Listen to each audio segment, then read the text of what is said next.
Сите ја знаеме приказната за принцезата и жабата, нели? Ама дали сме сигурни дека ја знаеме вистинската приказна? Ајде да нурнеме во изненадувачкиот и постојано променлив живот на една бајка што сите мислиме дека ни е позната. Еве една мисла за почеток. Сите го знаеме овој цитат од Шекспир. Но што ако ова не се однесува само на луѓето? Всушност, ова е совршена метафора за самите приказни. Тие се како актери, играат различни улоги низ вековите. Шекспир зборувал за 7 доба на човекот, нели? Епа истото важи и за приказните. Замислете си, една приказна може да помине низ слични фази. Почнува како просто усно кажување, потоа некој ќе ја запише, па ќе ја романтизираат, ќе ја дадат некоја поука и на крај ќе почнеме и да се шегуваме со неа, да ја пародираме. Секоја генерација остава свој белег. Добро, ајде да го видиме ова на дело. За наш пример ќе ја земеме Погодувате бајката за принцот жаба. Значи, сите ја знаеме основата. Така, имаме една принцеза, нејзината омилена златна топка и, секако, еден длабок бунар. Класика. Се изгледа многу познато и едноставно на почетокот. И тука доаѓа жабата. Ама што бара таа? Не бара бакнеш. Бара нешто сосема друго. Да ја биде пријател, да јаде од нејзината чинија, да спие во нејзиниот кревет. А принцезата? Па таа на брзина ветува се, само за да си ја врати топката. Класичен, непромислен договор. И секако, штом ќе си ја добие топката, принцезата нема апсолутно никаква намера да го исполни ветеното. Кој би сакал да се дружи со лигава жаба, нели? Мисли дека се извлекла. Ама, тука се вмешува таткој, кралот. И тој е многу строг околу тоа. И вели, вети, мораш да исполниш. И токму тука, интегритетот станува главна тема на приказната. Не е романса, туку одржување на зборот. И така, принцезата, стискајќи заби, ја пушта жабата да јаде од нејзината чинија. Можеме само да замислиме колку и се гади. Но, работите стануваат уште полоши, кога жабата го бара последниот дел од договорот, да спие во нејзиниот кревет. Тоа е веќе премногу за неа. И сега, подгответе се. Ова е моментот каде што приказната, што мислите дека ја знаете, добива еден, шокантен пресврт. Значи, што очекуваме сите? Бакнеш, нели? Нежен, магичен бакнеш кој ќе ја скрши магијата. Епа заборавете на тоа. Во оригиналната приказна на браќата Грим, реалноста е нешто сосема друго, нешто насилно. Да, добро прочитавте.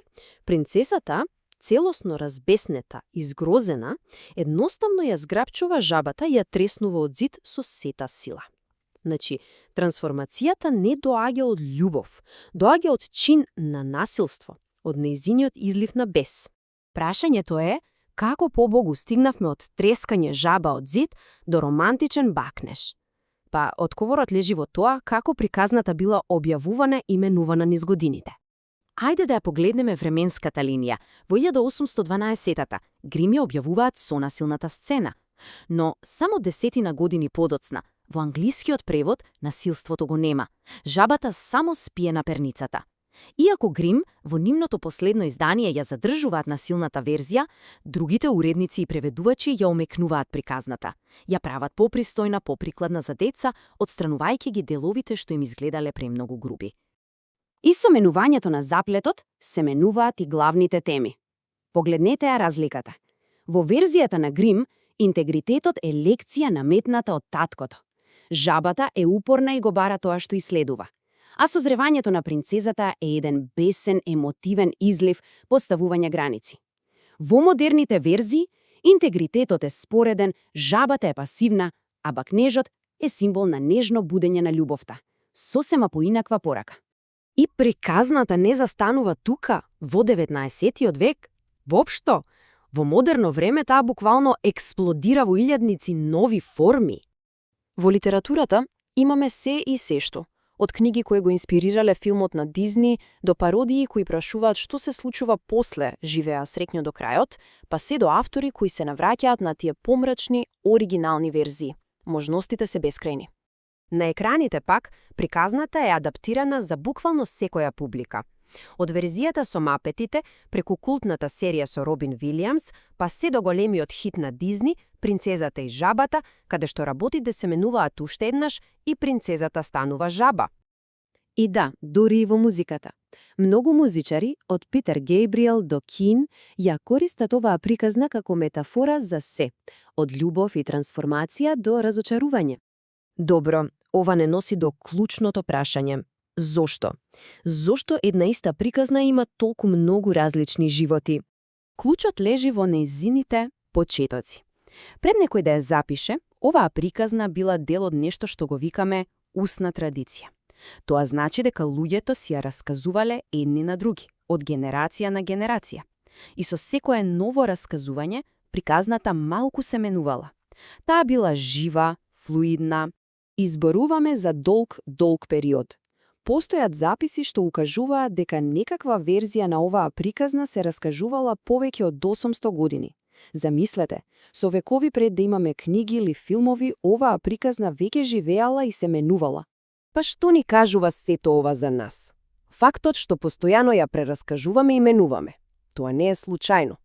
Тие промени всушност се огледало на нашите сопствени вредности кои се менуваат низ времето. Приказните не се како музејски експонати, врежани во камен и непроменливи. Тие се како живи огледала. Ние постојано ги преобликуваме, за да можеме да се видиме себе си во нив. Да се вратиме на нашиот пример. Го сменивме трескањето од зид со бакнеш. Зошто?